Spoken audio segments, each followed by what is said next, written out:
this gentleman has just had to come on the N3, which we've just been speaking about. So how was the N3 this morning? Was it fine? Morning, Keri. It was a lot better than I've spent 3.5 hours some days on this road trying to get from Pietermaritzburg to Durban. Yo. Today was a breeze. Well, I'm very happy to hear that, because just now I did a traffic report and it seemed like the N3 is not so happy currently. So maybe you just missed it. I must have just missed it, and I didn't have to use blue lights. It was a breeze.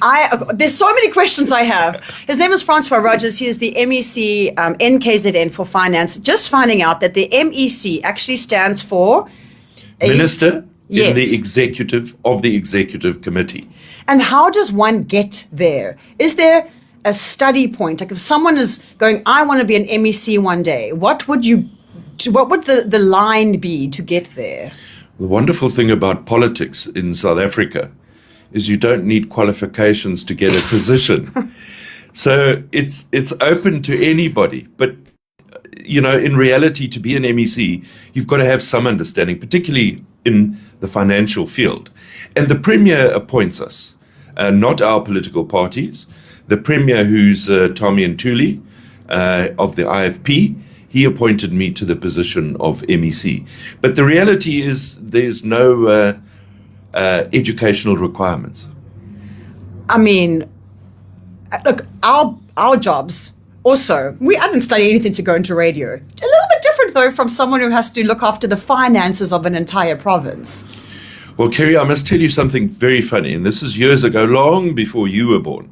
There was a radio station called Radio Port Natal. I remember Port Natal. And as a young kid, I was desperate to become a DJ. Really? And I went for voice tests and I did all the sort of technical stuff. And they said to me, you require a bachelor's degree before we'll appoint you. Well, I never became a DJ. Well, look, I mean, I'm open to an MEC hour. If you ever are looking for something, you are welcome at any point. We'll get someone to sort out a handsome pay for you, I promise.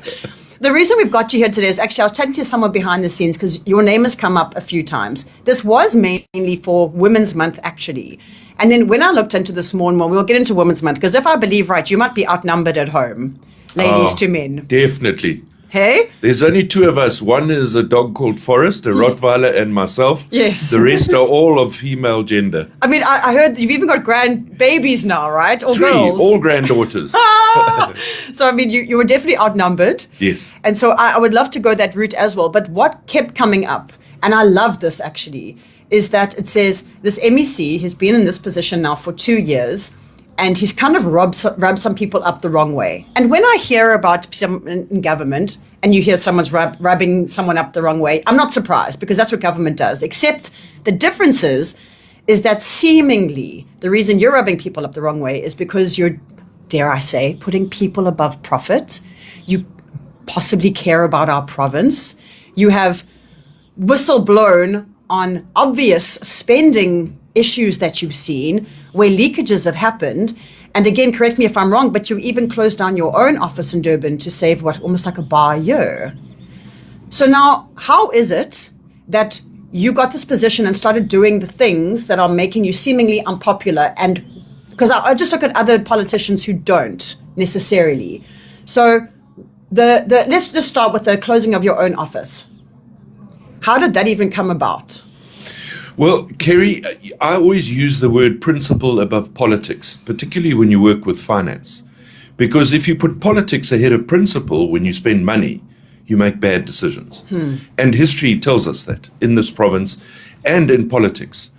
So when I took over the ministry as MEC, the first thing I was told is I have 2 offices, one in Pietermaritzburg at Natalia and the other one on the Esplanade in Durban. And I said, why would I possibly want 2 offices? They said, no, your predecessors wanted 2 offices. Anyway, we checked the lease. The lease was due for renewal. And I said, cancel the lease. And I think we saved 5 million rand. What? In that, yes, in that particular deal. And that's how I started. But having a business background, myself being in business, you count the rands and cents. My late father said, look after the pennies and the pounds will take care of themselves. And that's just a philosophy that I've used throughout life and that I'm using in my position now as MEC. When you were in Kokstad, I believe it was, you were in business there. What kind of business were you in? I started off 1986. I opened the first, this shows you how old I am, the first multiracial bottle store. Wait. So multiracial people working, or you would serve everyone? Everyone could come in the front door. People of color could come in the front door. The bottle stores that were in Kokstad, folk of color had to go around the back door and get served behind a counter. What? Yes. That's how sad our past actually is. And that's also like from the beginning, what a trailblazer you were. Well, you'll take everyone's money. it also didn't make me too popular with some of the more conservative people in Kokstad, you know. Who's this fellow from outside Kokstad coming in and telling us how we can Seriously? do things? How dare he treat everyone equally? Yes, exactly. What even is this? So then you learned, obviously, in Kokstad. Was it before Kokstad that you were with SARS? Yes. In those days, it was called the Receiver of Revenue. Yes. Before SARS. Yes. And I audited what was then known as General Sales Tax, GST, and UIF, and Pay As You Earn. Just may I ask a SARS question quickly? SARS obviously irritates. I don't like SARS anymore. Okay, that's what I was going to ask you. No, I don't like them anymore. Because I was going to say, I understand that no one likes their money being taken. So when you've been working very hard for your 100 Rand and you've got to give a 15 Rand away, you don't like that. Or some people are giving 45 Rand of their 100 Rand away. But some people are giving 53 Rand of their 100 this Rand. is what, and then, you know, after the Comrades Marathon, we were speaking about George Cush, I think his name is, who won the males race, and then Ghad de Steen, who won the females race. And over 1 bar they were going to have to give to SARS because it was seen as income tax. But they've just run 90 kilometers, you know? Yeah. And so my question to you was, is SARS just a really misunderstood office, or are they taking the... It's an essential, it's a painful office, but it's an essential office. You know, without SARS and without tax revenue being collected, we can do nothing. We can't take care of health. We can't take care of education. We can't look at infrastructure projects. It is necessary. It's a pain, but it's necessary. So as the MEC of Finance in KZN, where does the money that you have to look at spending come from? The majority of it comes from national government. So revenue that's collected by SARS will then go to National Treasury. They give me, it's in the vicinity of about 150 billion Rand a year for the province of KwaZulu-Natal. We then generate some revenue through your vehicle licenses and various, when you went to the July handicap and you lost money. Yes, we take some of that revenue. That's called gaming and betting tax, so we're quite limited with our revenue generation, and we rely mainly on our national allocation, and that comes through SARS, the majority. Now, do SARS also treat Durban or KZN like the ugly sister? Do we get the same as Western Province and Gauteng? Or do they say, well, Cape Town, you get this, and Joburg, you get that? Or are we all treated like equal siblings? So it's what we call the equitable share, and that's done throughout all the provinces. And they look at population figures. They look at school-going kids. They look at how many patients hospitals have. It's a very complex formula, and that is then how they allocate. No province gets put above the other. It's done on numbers. Oh, okay. And so when you said about 150 billion. Yes. And so that's from the National Treasury. Correct. And then you get a little bit from our gambling. We generate another 8 billion Rand in the province. Does any of, so we've got our best friends, the Metro Police, who moved into the area, our best friends, sir, and they just love to walk up and down here and ticket us all the time. Do you get any of that money? No. That falls under the city of eThekwini. So all of that goes to eThekwini. Unfortunately, I don't get any of that money. But what I do want to do, what really irks me, is we don't have legislation in this country yet to tax online gambling, which is absolutely wrong. And we are busy pushing now in the province and engaging with our national counterparts to change legislation, because it remains an untaxed expenditure. Okay, so I heard a number, and I could be wrong, but that the Mandela effect. You're very sure you've heard this. That Hollywood Bets, for example, brings in like a 40 bar a day. So you're saying that that's completely not taxed? No, online. Online, so online if you gambling. jump on your cell phone, you can go onto one of these sites. Yes. I don't particularly like gambling. I think it's yes. a waste of time There and a you waste go. of money. Yes. But you can jump on there and it's not taxed. So that all that money is going straight to these companies, and they don't have to give anything back to us. Correct. When you get that 150 billion, does it come in as a lump sum in the beginning of the financial year, or does it come in quarters, weeks? How does that work? I so wish it came in a lump sum because the interest that I could earn for the course. province and, refocus that. So, no, it doesn't. It comes in 12 tranches. Okay, so and then the financial year starts when for us? It starts on the 1st of June.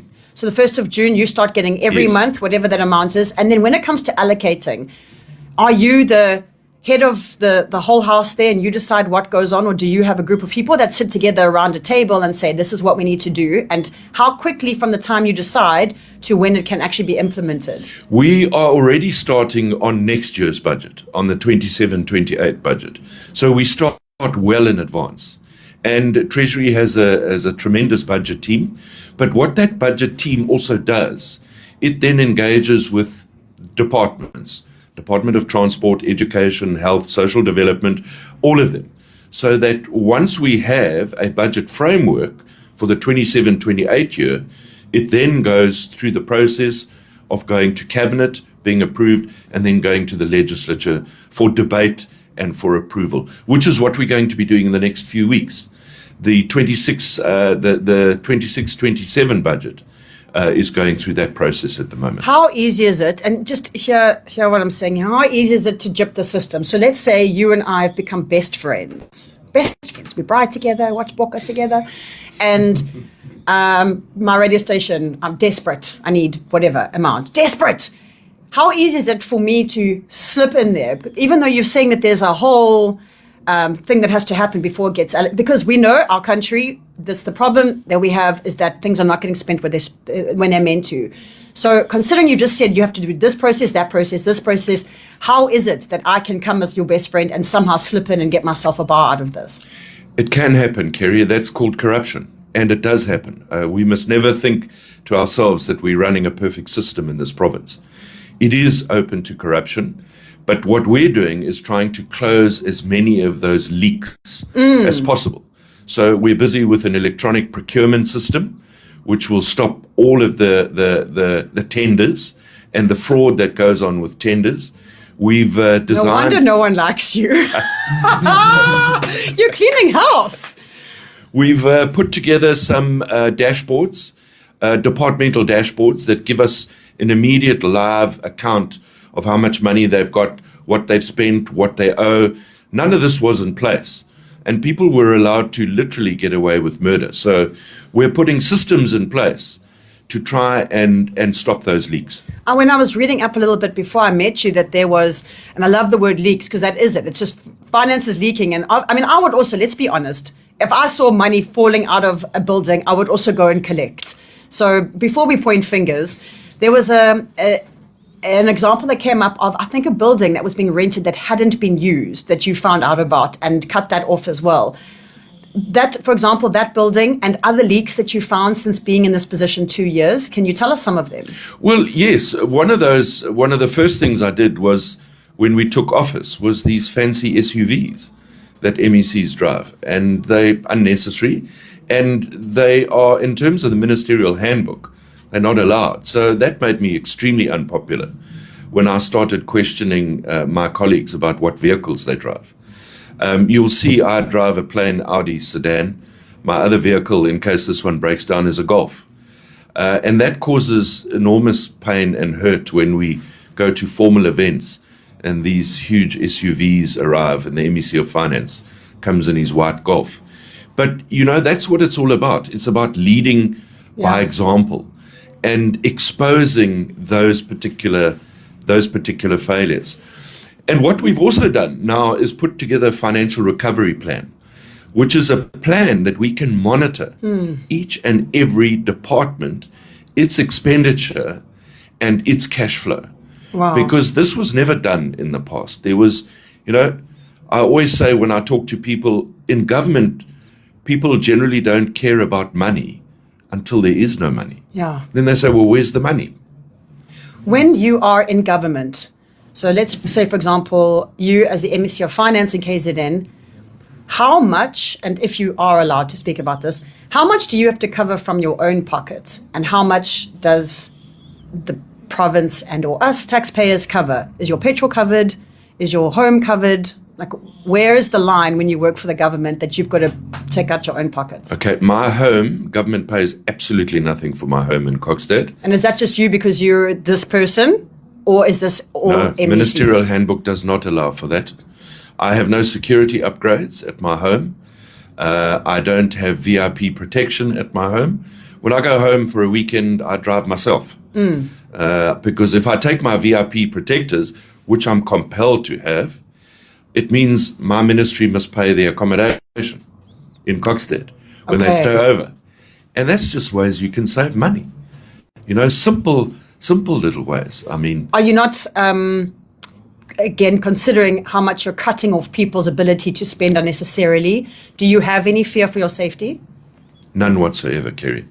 And SAPS will often ask me this question. And I think we need to be realistic and logical. And the question that always comes to mind, how many MECs do we know that there was an attempt on their lives or an assassination? Nothing. Zero. If at any stage SAPS ever come to me and say, we've done a threat analysis, there is a threat, then I'll reconsider. But otherwise, my opinion, I think it's more about prestige than about safety. And the Blue Light Brigade, we've all seen it, and especially where we are, underneath Hooters, opposite Oyster Box. Oyster Box known for, it's where the fancy people stay. The blue lights that come through, obviously we know that there must be someone important. Many cars usually not obeying one road rule, through red robots, through stop streets. Is that how blue light brigades are supposed to behave? And are those very expensive? No. You're supposed to comply with the rules of the road. So my SAPS detail and my driver, I'm now, I think, on my fourth driver from SAPS. Because when they don't comply to the rules of the road, when they speed excessively, when they use blue lights, then I get irritable. Because if they're running late, it's because I've made them late. This morning I knew I had to be here at 9 o'clock and I was here at 5 to 9. I didn't have to leave Maritzburg at 8:15. I left at 7:30. And that's, once again, it's just become so abused. Although I will admit, if I travel at night on this N3 from Durban to Maritzburg, and these trucks take up 4 lanes. I was just talking about that. I urge my guys to put on their blue lights because, my God, that irritates me. Yeah, we just referred to the 4-lane trucks as a cluster truck. Yeah. Because, oh, good. Yes, it's the cluster truck because the one truck's overtaking the next. I was in Maritzburg coming back yesterday. And I was just like, come on, guys, there's 4 lanes. Why do you all need to be at all 4 of them? So I do at night, but hopefully most of your listeners are tucked up in bed by that time and they don't see me with a blue light. And I want to move from the blue lights now, but if the blue light brigade is doing something, going too fast, go through a red, and an accident happens, what happens then? Because I always presume the government will side with the blue lighters, that if anything happens, if the MEC is involved, MEC will be let off the hook because he's part of the government. What would happen if your blue light brigade caused an accident? No, then SAPS need to investigate it. There should be no favors done because you're an MEC. The rules of the road apply to everybody. I don't know of any piece of legislation or any ministerial handbook that says MECs get special dispensations to the speed limit or to red robots or to stop streets. No. It's really interesting to find that out because it does feel, and I think maybe, excuse me, that's why so many of us are so anti-government, is it feels like you're above the law, we are the citizens, we're paying our tax, you get to live off our tax, you get to do as you please, drive as you like. It is Women's Month next month, and I know that obviously, I think it's because you are surrounded by women, just you and your man dog. Is it still... As I am in Treasury. All of my senior officials in Treasury are all women. I was going to say, because a lot of the, when it comes to, when I think MEC, I still think it's quite a male-dominated world, and I might be very wrong, but when it comes as well to finance, right. It is male-dominated still. Yeah, you're right. And so, although my predecessor was a woman, so Nomusa Dube, yeah, and then Peggy Nkonyeni, so, and we had Belinda Scott, who was Belinda. Yes, of course I know Belinda. Belinda. So yeah, I've perhaps broken the mold when it comes to MEC of Finance. Oh, man, you've met my friend Kate. That's her stepmom, Belinda. Yes. Good woman. Yeah. We used to fight like cat and dog. But Belinda, that's how it works. You've got how many daughters? I've got 2 daughters. 2 daughters. If one of your daughters or one of your granddaughters said to you, Dad, Granddad, I want to do your job when I'm older, what would you say to them? I'd give them all the support in the world. Okay. Because I think, if we can start changing the perceptions that I'm getting from you about government, is the perceptions we need to change. Yes. And the only way you do that is by putting principle ahead of politics. When it comes to November and we fight about the election, that's fine. But when you run government, politics shouldn't be put ahead of principle. Do you think that we are on an upward trajectory in South Africa when it comes just to our government and us in general? And your honest opinion here, I'm asking you as just like a man who loves this country. In KwaZulu-Natal, I think we're in a good space. We're not in a totally happy space because of the instability in the GPU that we're going through. But I think this GPU has brought out a different government, a more accountable government. In the past, you had one party that governed this province. Yeah. Now you've got 4 parties. Yes. And people become more accountable when you do that. I think I have a lot more power over departments than what someone like Belinda did, because she belonged to the same party. But they were separated, yes. Correct. But, you get instructions from above. That doesn't really happen now.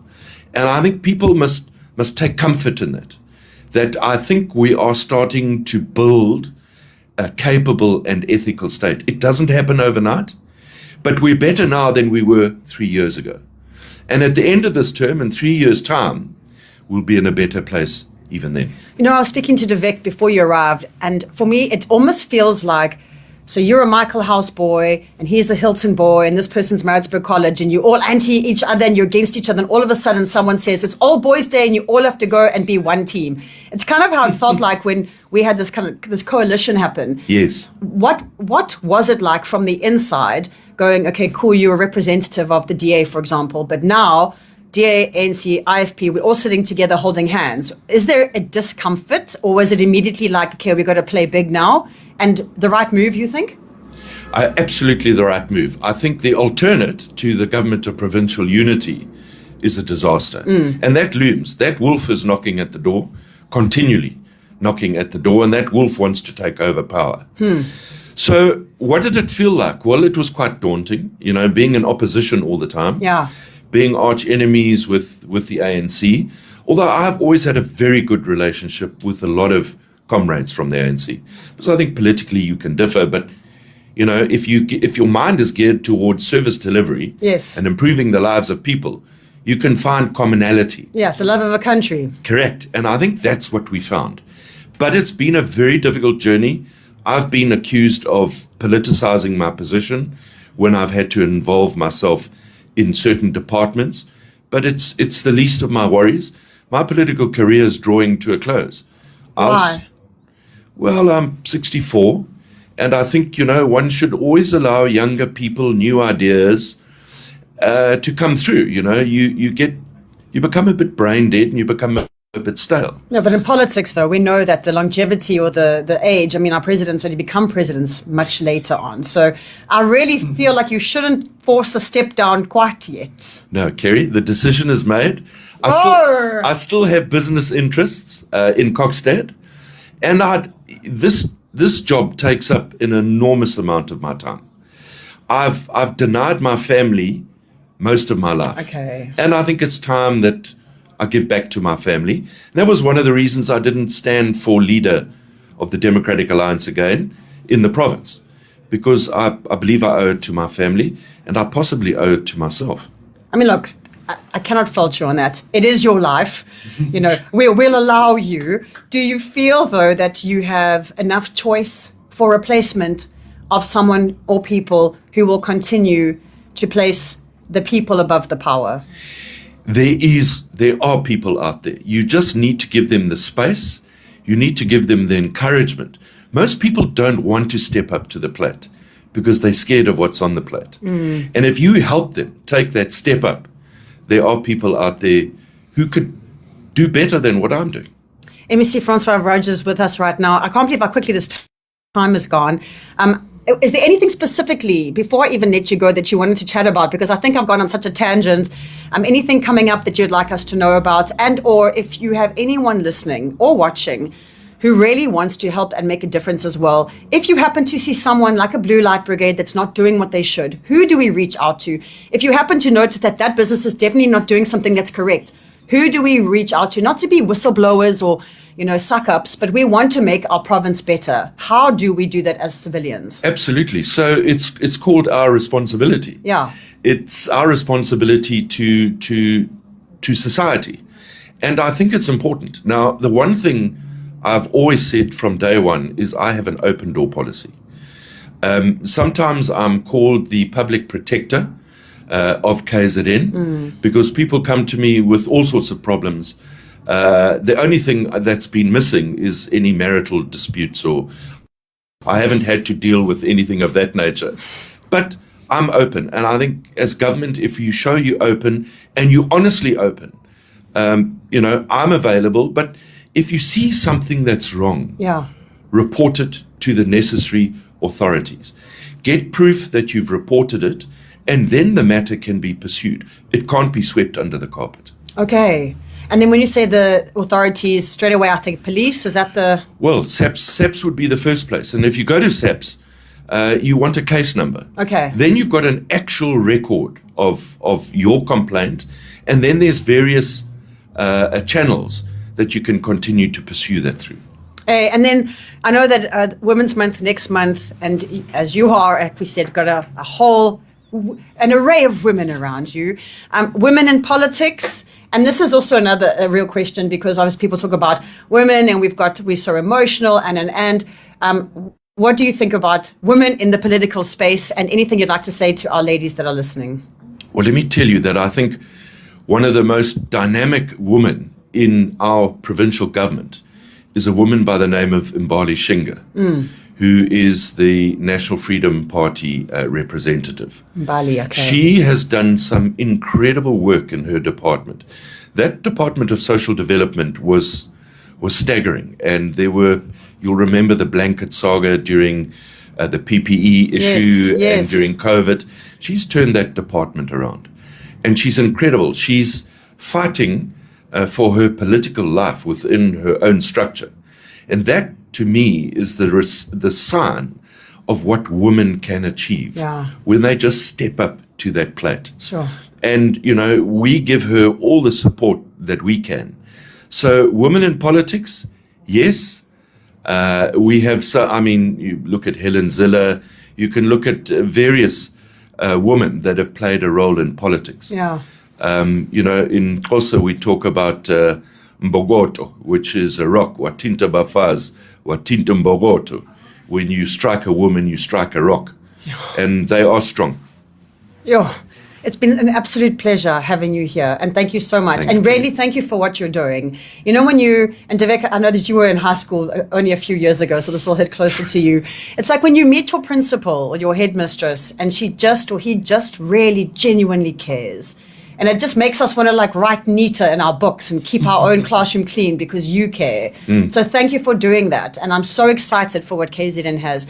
Please, if you have any other questions ever, guys, this is what KZN is doing. We want to make sure this is the most beautiful space and that we look after it. MEC, thank you so much. And thank you for coming all the way from Maritzburg. Absolutely. I'm going to show you the nice coffee shops around here. Okay? And I'm addicted to coffee. So. Yeah, there's a good one out there. I'll show you. And if you ever want an hour on air, I promise you it's all yours. This is Radio KZN.